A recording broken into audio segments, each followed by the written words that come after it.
The HER2 mutations in non-small cell lung cancer occur in about 2 to 4% of patients, and we know there's a significant unmet need for this patient population. Until the approval of Zongertinib, there were no FDA approvals in the frontline setting for HER2-targeted therapies. So Zongertinib is a HER2 selective tyrosine kinase inhibitor. It has no EGFR activity and very selective for HER2. And it showed phenomenal activity in the Beamion LUNG-1 study in the frontline setting, 77% response rate, median progression-free survival, north now of 14 months. So a really exciting opportunity. It's the frontline therapy that is standard of care now in my clinical practice setting. There are other TKI available in the space in the second line setting, such as Sabari, an EGFR and HER2 exon 20 inhibitor, as well as an ADC, trastuzumab deruxtecan.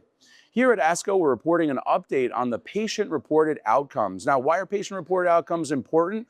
It's important that we improve PFS and overall survival, but it's also important that we improve the outcomes for our patients. Quality of life, we know, is critical. So in this study, we showed that all patients had dramatic symptom improvement with therapy with Zongertinib, and it was sustained, right? So we don't see any long-term toxicity with Zongertinib.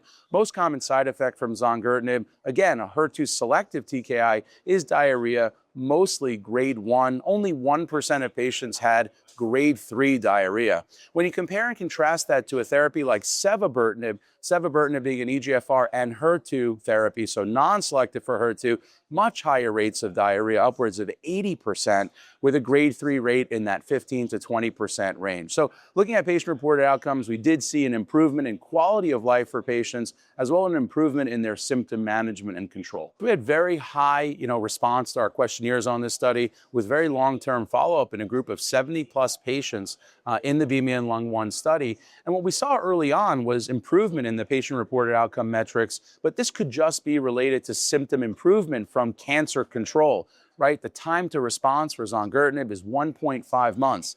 But what we want to see is more durability long-term, and that's what we're presenting here at ASCO 2026, that we saw improvement in the patient-reported outcomes that sustained throughout the therapy. And we saw no new significant adverse events as patients remained on treatment. I have patients now coming up on 3 years in my clinical practice setting, and really the tolerability is durable in the sense that we don't see new adverse events that occur later on in their therapy journey.